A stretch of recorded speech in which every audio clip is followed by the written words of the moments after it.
Hey guys, welcome back to iTower. In the previous video, we explored the general concepts of Vue, talked about what this framework is, and gave an overall introduction to how it works. If you haven't watched that video yet, I highly recommend checking it out first. It covers the fundamentals of reactivity, components, the composition API versus options API, and how Vue fits into modern front-end development. Now we're moving forward and actually setting up our project from scratch. We'll walk through the modern setup process using official tools, understand why we make certain choices, and explore the project structure that gets generated. From here, we'll continue diving deeper into all the capabilities this framework offers. Before we jump in, I'd really appreciate it if you could hit that like button and subscribe to the channel. Your support helps iTower grow and allows me to create more tutorials like this one. It genuinely makes a difference, so thank you in advance for taking that moment to support the channel. Alright, let's get started. When starting a Vue 3 project, several approaches are available. You could include Vue via a CDN script tag directly in HTML, which works fine for small widgets, or adding interactivity to existing pages. You could use a full-stack framework like Nuxt 3, which provides server-side rendering and opinionated structure for large applications. But for most single-page applications, the recommended approach involves using Create Vue with Vite as the build tool. You might wonder why Vite. As Vue 3 official recommendation, Vite improves your workflow. Unlike traditional tools like Webpack, Vite uses native ES modules to serve source files directly without bundling during development. This enables instant server startup and millisecond-level hot module replacement. For production builds, Vite uses rollup for optimized bundles with excellent tree shaking, giving you both fast development and optimized production builds. Create Vue generates a complete project structure with all necessary configuration files. Its interactive CLI lets you select project features like TypeScript, routing, state management, testing frameworks, and linting tools, ensuring everything works together correctly from the start. Before we actually create the project, let me quickly explain one more essential tool you'll be using constantly, NPM. NPM stands for Node Package Manager, is a tool we use to install and manage all the packages our project depends on. Modern JavaScript development relies on numerous packages, Vue itself, the build tool, the router, testing libraries, and many others. NPM handles downloading these packages from the NPM registry and managing their versions, making it easy to share projects and ensure everyone on your team has the same dependencies installed. Okay, with all that context out of the way, let's actually create our Vue 3 project. I'll walk you through each step and explain what's happening. First, navigate to the directory where you want to create your project, then run this command. The dot at the end tells Create Vue to scaffold the project in the current directory rather than creating a new folder. When you run this, you'll see an interactive prompt from Create Vue. First, it asks for a package name. This becomes the identifier in your package.json file. I'll call mine Vue Scratch. Next comes a feature selection screen. You navigate with arrow keys, select options with space, and confirm with enter. For this project, I'm selecting TypeScript for type safety, router for navigation, Pinia for state management, and Vitest for unit testing. These are solid choices for most applications. Create Vue asks about experimental features. We'll skip those for now. Then it asks whether to skip example code and start with a blank project. I'm choosing yes to get a clean foundation without sample components. The scaffolding completes in seconds, generating all the files and configuration we need. But here's something important to understand. The project isn't ready to run yet.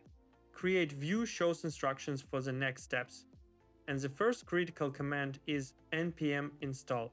Let me explain why this command is absolutely essential. When Create Vue scaffolded our project, it generated a package.json file that lists all the packages our application needs: Vue, the router, Pinia, Vite, TypeScript, testing libraries, and more. But these packages don't actually exist in our project yet. They're just listed as dependencies. Running npm install reads package.json, connects to the npm registry, downloads all packages, and installs them into node modules. Think of package.json as a shopping list and npm install as the trip to the store that gets everything on that list. Packages are pre-written code libraries providing needed functionality. Vue and the router are packages. Instead of writing everything from scratch, we use tested, maintained packages that thousands of developers rely on. The node modules folder can become large because each package might depend on others, creating a dependency tree. The package log.json file logs down exact package versions, ensuring consistent installations across machines and preventing version conflicts. After installation completes, we can finally see our app in action. Start the development server with npm run dev. This launches Vite's development server, which starts almost instantly and opens your browser to localhost port 5173. You'll see the default Vue application running. Now that we have everything up and running, let's take a tour of what was actually generated. Understanding the project structure will help you navigate and modify your project confidently, so let's explore what each file does. At the root level, you have several important files. The README file provides basic documentation about available NPM scripts. The package file is your project manifest. It lists all dependencies, defines NPM scripts like dev and build, and contains project metadata. When you run npm run dev, npm looks up the dev script in this file and executes it. The package log file logs down exact versions of every package in your dependency tree. This should be committed to version control to ensure everyone on your team gets identical dependencies when they run npm install. The index.html file serves as the entry point for your application. If you open it, you'll see minimal HTML with a div that has app ID plus a script tag loading your main TypeScript file. Your Vue application mounts to that div, dynamically generating all the content. Speaking of TypeScript, you'll notice the configuration is split across multiple files. The tsconfig.json serves as the base configuration. The tsconfig app extends it with settings for your application code, while tsconfig node configures TypeScript for node-based files like your Vite configuration. The tsconfig Vitest provides settings specifically for test files. This separation allows different compiler options for different parts of your project. The env.ts file contains TypeScript type declarations for Vite-specific features, enabling proper autocomplete in your IDE.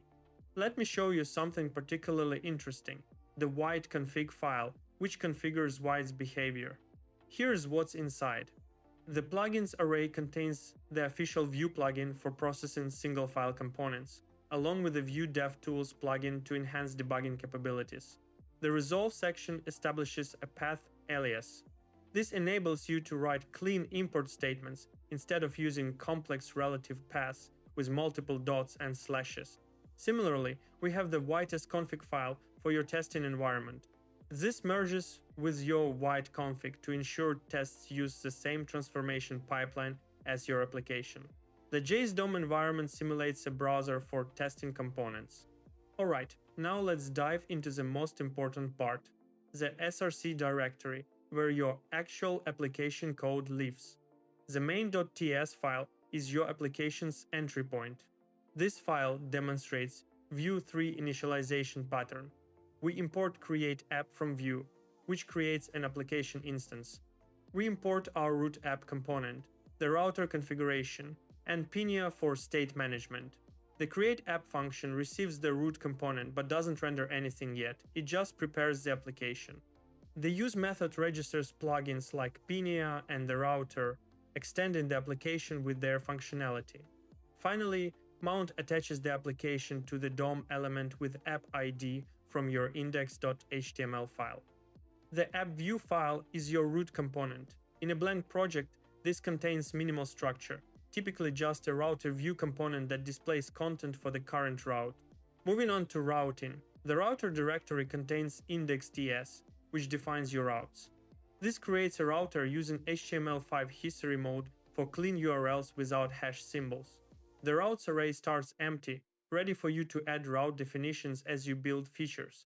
For state management, the stores directory contains Pinia stores. The counter.ts file demonstrates the pattern. This store uses composition API style. We define reactive state with ref, computed properties with computed, and actions as regular functions. Components import and use this store to access shared state. Let's also look at testing. The test directory contains your test files. The apps pack shows the basic testing pattern. This demonstrates mounting a component and writing assertions about its behavior. And finally, the public directory contains static assets like your favicon that get copied directly to the build output without processing. This differs from assets you import in components, which go through the build pipeline. Here's an important tip for team collaboration. When sharing your project, remember to exclude the node modules folder from Git commits. This folder can grow very large with thousands of files. Instead, commit only package and package log files. Team members can then run npm install to download all dependencies when cloning the project. And when you're ready to deploy, use the build command npm run build. This creates an optimized production version of your application in the dist folder containing minified JavaScript, optimized CSS, and properly processed assets ready for deployment on any web server. One question I often get is about TypeScript. Should you use it or stick with JavaScript? Understanding when to use TypeScript versus JavaScript helps you make informed decisions.